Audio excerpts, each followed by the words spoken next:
Okay, folks, as you see, I'll be getting a new battery soon.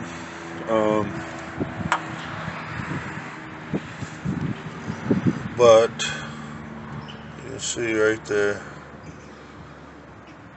it's almost still charging.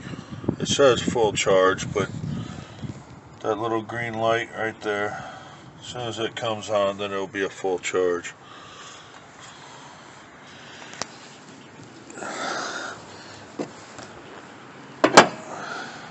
As you see right there, it's what happens when you leave it plugged in. You end up running your battery dead. So, unfortunately, just a little word of wise to anyone that has dash cams: unplug them, otherwise you're gonna always do this.